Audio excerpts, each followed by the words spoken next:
and we are here to talk about Best Director and Best Picture at the 2016 Academy Awards.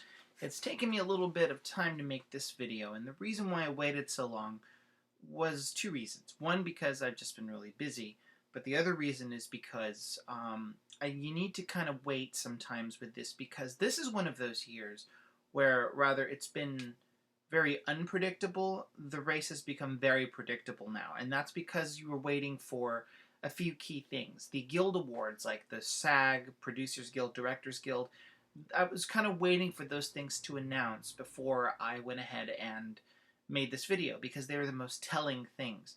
The other thing that we were waiting for were the BAFTA Awards, which is the British Academy Awards, and it's noted that a good portion of those members overlap with Oscar voters, so BAFTA and Oscar have kind of a correlation.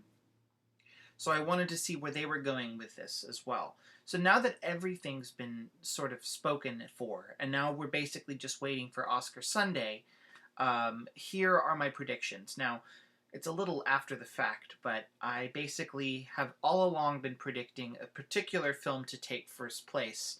Of course, no one will believe me now that it's been posted well after the fact, but we'll get there. Anyway, so let's just dive into Best Director to start with. Now, our nominees there are Adam McKay for The Big Short. It is George Miller for Mad Max Fury Road, Alejandro Gonzalez Iñárritu for The Revenant, Lenny Abramson for Room, and Tom McCarthy for Spotlight. It's a pretty decent lineup, although many people may or may not know I'm not really that fond of The Big Short, so I'm not really that happy that McKay is there. But other than that, I think this is a great lineup.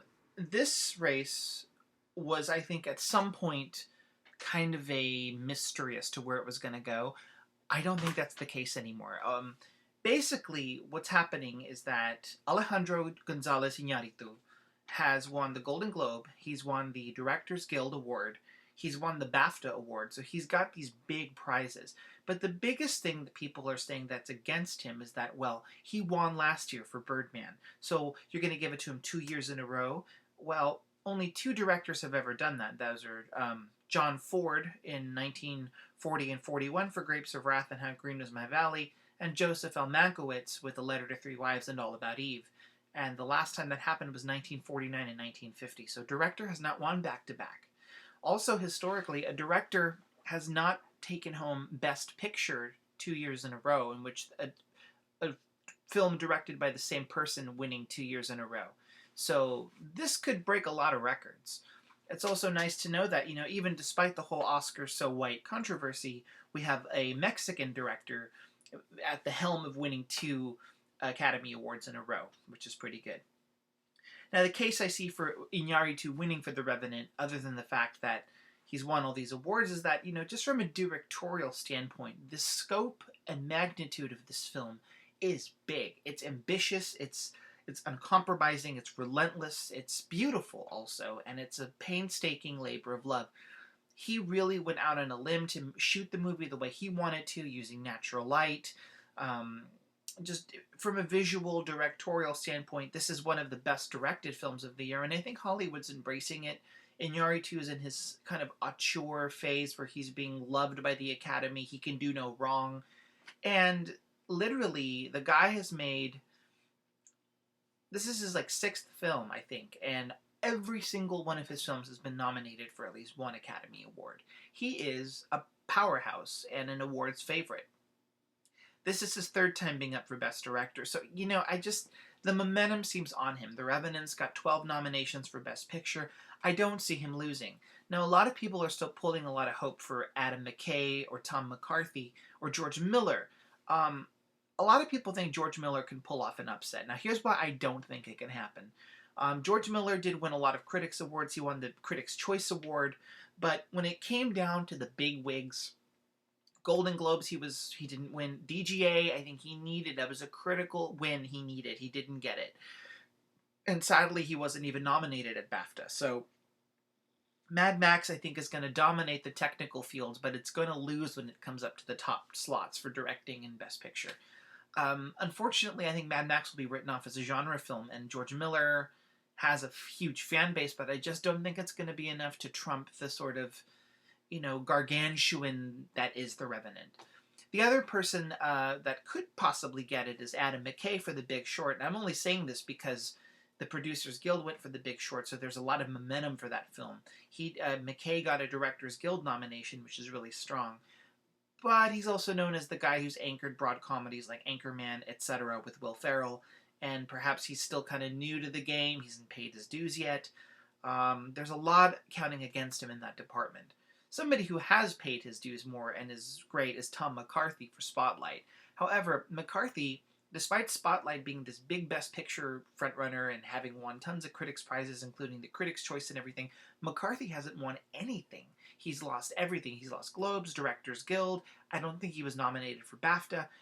He's just not been able to catch on to the steam as the director, which is a shame because Spotlight, the directing in that movie is so powerful, so amazing, but so understated. And I think the understatedness of that is what ultimately is costing him this prize. And then, of course, Lenny Abramson for Room. Such a surprise, such a welcome nomination, so deserving. The fact that a little film like Room has a directing nomination means that the Academy liked this movie. It may not have gotten a shit ton of nominations, but it did get key ones, and this is one of them. This is the nomination that says Room has passion behind it. Lenny Abramson, who comes from a very indie scene, very unassuming Irish director, comes along and makes this wonderful film out of left field like this, and his inclusion is well deserved. But unfortunately, I'm afraid that the nomination will have to be its own reward. I do not think he can win. So you kind of have a race where people are thinking, oh, Adam McKay, Tom McCarthy, Iñárritu. But, guys, you got to get wise. This is Iñárritu. He will win 2 in a row. I mean, they're going to say, they're not going to go for him 2 times in a row. That's silly. It may be on paper and statistics may say otherwise, but sometimes, guys, the stats don't tell you everything. The Academy has a kind of a weird heart to it sometimes. Sometimes they don't. But I can't see Iñárritu losing. Even if Revenant doesn't win Best Picture, which is a possibility, but I don't think that he will pay the price. I think Iñárritu is pretty much set to take a second award. The DGA win pretty much sealed the deal, and BAFTA just kind of rubbed it in your face. I mean, it's a director's medium, they say, and The Revenant can be anything you want to call it, but it is a director's showcase. And it will go that. I just think that's the way it's going to go. So for Best Director, that's my prediction on winning. Now we'll move on to Best Picture. I'll chime in on the screenplays really quick. I'm not going to do every category, although maybe I will. But let's just talk about Best Picture. Okay, so we have 8 nominees this year. There are Big Short, you got Bridge of Spies, you have Brooklyn, you have Mad Max Fury Road, The Martian, The Revenant, Room, and Spotlight. 8 very, very good films. Well, I don't like The Big Short very much, but I think it's a pretty good lineup. So basically, this race started out as who the hell is going to get it? It was all over the map. But as the dust began to settle after the explosions, you kind of have a consensus on 3 films. And I think those 3 films in the conversation are The Big Short, The Revenant, and Spotlight. Now, those movies were kind of circling around, and with Mad Max kind of being a possibility. However, I leave Mad Max out of the equation, unfortunately, because when it came to the big wigs, it wasn't going anywhere. Spotlight won dominance over the critics groups. It got the Broadcast Critics Awards, and it won the SAG Award for Best Ensemble. And the actors have a big say in voting, and it won that SAG Ensemble Award when it wasn't predicted to. So it's got a lot of heat, it's got momentum, it's got passion. Spotlight is a movie that's got passion, but it's also a very small picture, even though the scope of what it covers is really big. It's done in a non-flashy, non-showy way that I think critics eat up, but I think Spotlight is going to fall victim to the film that is a critic's favorite, but doesn't quite make it over to the Academy. I think it's just, if this hadn't been a year when we had such technical gargantuans in cinema, like Revenant, Mad Max, all that stuff kind of siphoning votes, Spotlight might have had a better chance, but it came in the wrong year, and I don't think it's going to be able to make the final cut, unfortunately. The other film, The Big Short. Now, The Big Short basically was kind of this left fielder 11th hour film. much like The Revenant. But the thing with The Big Short is that it's kind of it's a satirical comedy about a very dark, serious issue, that being the economic housing crisis. And, it got all this traction with all these nominations. But then when The Big Short won the Producers Guild of America Award, shocking everybody, all of a sudden everybody was talking about this film being the one to beat and being the front runner. There are people right now who are still kind of thinking it's going to happen. I think The Big Short may come close. Now, the thing with The Big Short is that it's a zeitgeist film. Right now, the subject, the topic is all up in that. I mean, it's relevant in our culture and society right now. This issue, as we're dealing with economics and politics right now. But ultimately, I mean, my personal opinion, I'm not going to pepper this prediction with my opinion. I was not very fond of the movie, but I think that why I don't think The Big Short can win is because it's just it also, like Spotlight, has that kind of lightness to it that I think kind of, and it's about a serious issue, but it's done in a lighthearted way. Spotlight is not lighthearted, but it's quiet. So those films might kind of duke it out with each other and sort of cancel each other out. The other thing that does work for The Big Short's advantage is that it's kind of, Brad Pitt's a producer, and it's kind of all these big stars. He's in the movie, Ryan Gosling, Steve Carell, Christian Bale. It's got all these big stars, and it's about this social consciousness. It's a very like liberal left-wing kind of, Hollywood stepping in to tackle the issues. So there's a lot of Hollywood kind of patting itself on the back with this movie. Now, I think some deserving films have done this and succeeded, like Argo and other films that have kind of painted Hollywood in a good light as taking a stance on issues and stuff like that. And I think that's what's propelling the movie, honestly, in terms of popularity, rather than the quality of the film itself. Now, I know that I have an opinion on the movie, but I honestly think, guys, that's what's happening. I think that, it's kind of congratulatory. The industry is celebrating Hollywood tackling this issue. I suspect that this movie in about 10, 15, 20 years' time will not be thought of in the same way. But that's kind of neither here nor there. I'm just kind of ranting a little bit. But I don't think that this film can win because of the lightness of the picture. I think if The Big Short had kind of played as more of a traditional drama, it might have drawn a little bit more support. That said, it could still be a very real possibility. If Big Short wins film editing, it's probably definitely going to win adapted screenplay. Then, we could have a shocker, and it would be a very depressing night for me, but that's okay. My opinion doesn't matter in this. This is predictions, not my personal opinions. So there's The Big Short as a viable possibility. But when it comes down to it, guys, The Revenant, I think, is the one that's going to get it. Now, a lot of people are thinking, well, Iñárritu, 2 years in a row. Nope. It's a dark picture. It's bloody. It's gruesome. Yes, those things are true, but the film also happens to have 12 Academy Award nominations, which indicates very strong support. It's got nominations in almost all the key areas: editing, two acting nods. It doesn't have a screenplay nomination, which is very rare. Like, the last movie to win Best Picture that had no screenplay nomination was Titanic, but you can kind of see why that is. Before that, Sound of Music. Those films are not writing pictures. Now, The Revenant, to its defense, doesn't have a whole ton of dialogue, but I don't even think, The Artist won Best Picture, and it had a screenplay not, but there's a silent movie. But it's not so much about dialogue. It's about the fact that, The Revenant, maybe I think Hollywood understands that, there's a hollowness to The Revenant. The storyline, the writing is not the strength of the movie. For me, that's what dampened and soured the film a little bit. For many other people, probably not.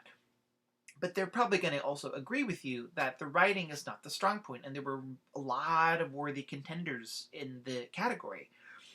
And, hey, even Aaron Sorkin for Steve Jobs didn't make adapted screenplay, so, The Revenant probably... So it's a crowded field, so I don't really think people need to be all freaked out thinking, oh, Revenant doesn't have a screenplay nomination, so it can't win that. No. It's too weak, It's not a chink in the armor. Not this year. In another year, maybe. Also, the fact that dark pictures can't win. They can. It's happened. You've had No Country for Old Men, Departed. Granted, those things had other factors involved, like Departed. Scorsese was sort of, it was his time to honor him, and No Country, it's time to honor the Coen brothers, kind of thing. So they kind of, went with an unconventional, grim choice. Um, even The Hurt Locker kind of has a grim psychological thing to it. It's, it's not even a traditional war picture at that. I think, The Revenant kind of taps into the senses. It's as cinematic gets movie. And I think The Revenant will have a staying power. I don't know. I think this is going to happen. And then with the case with Mad Max, Mad Max, was trumped by The Revenant. The Revenant came along and kind of negated Mad Max's stance on dominance. I still think Mad Max will win in other technical categories, but it can't win Best Picture. It's going to be written off as a genre film. And then you have movies like The Martian, which, it got, again, Martian getting trumped by all these other bigwigs like Mad Max, Revenant. And it's kind of, space movies have not been doing so well in terms of Best Picture. And its lack of Ridley Scott being nominated for Best Director really hurts. No editing nomination. They like The Martian, but it'll probably be written off as a popcorn movie when it comes to the deal. Then you have Room, which is this year's tiny little indie that could nomination with a directing, acting, screenplay nomination. Room has its supporters, but it's just not going to be enough for the big prize. Let's be honest. It's the tininess of it dents its chances, and that sucks. But that's the way it is. And then there's the others. Bridge of Spies is just kind of lucky to be here. Brooklyn is very Brooklyn, Bridge of Spies, and I'm skipping one. I can't think of it right now. Maybe that was all of them. Yeah, I think I did cover them all. That was it, yeah. And those two movies they don't have a shot. They're here. They're lucky to be here.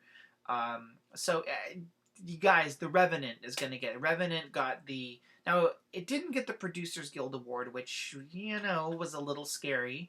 SAG did not nominate it for Ensemble, but it's not an acting movie. It's not an acting showcase. It's got 2 central performances in it, and that's it. So that's not that surprising to me. But Revenant's got DGA. Revenant has just recently won Cinematography and Audio Guild. It won at BAFTA. But then again, they didn't honor Iñárritu last year for Birdman, so maybe they're making it up. I don't know. I think they liked the movie. The Revenant's also very popular at the box office. That kind of matters. It didn't matter for The Hurt Locker. It didn't matter for other films. It didn't matter for The Artist. But sometimes you got to take it into account. And when we say the box office, it's not how much money it's making. It's the fact that here is a film that was, The Revenant was really expensive. It could have failed. It was, in ways that sadly movies like Hugo and Life of Pi, those movies were really expensive and they did not make their money back, at least domestically. They may have done it overseas and stuff, but those movies did not perform that well. Revenant did. Revenant has been solid. It's, the kind of movie that America wants right now. It's I hate to say this, guys and girls, but it's a real man's movie, and there are a lot of real men, who are voters, so anybody who has an ounce of machismo will probably go for this movie, even over Mad Max, because, even Mad Max has the feminist angle to it. I hate to break it down to sexism and stuff, but, Revenant does have a man's kind of thing to it, and, this is a very male-dominated society. It's a male-dominated academy, so The Revenant has all of that going for it, and I don't mean to diminish any quality that it has, because that, again, is a cinematic gem in terms of how beautiful it is and how beautiful I like the movie. I don't love The Revenant. I admire the movie, but I'm not passionate about it. I don't even think it should be up for Best Picture. That's how much I feel that it's not as good as other films. But, you know what? It's probably going to win. And I don't think, so I think it's, as the race is shaping up more and more, The Revenant has the momentum. So Revenant is going to win Best Picture and Best Director. The screenplays are probably going to go easily. Spotlight has been dominating the original screenplay race. Writers Guild confirmed it. Ditto Big Short adapted. Those 2 films will probably find their honor in the writing categories. As far as the tech categories go, well, I'm not going to cover it in this video. I've already talked long enough, but I'll put a post up about it for sure for my final prediction. So stay tuned to that. Thank you guys for listening. And I'll also be posting my results for my Jade Dragon Film Award winners for my best of the year. Thanks, guys, and see ya Oscar Sunday.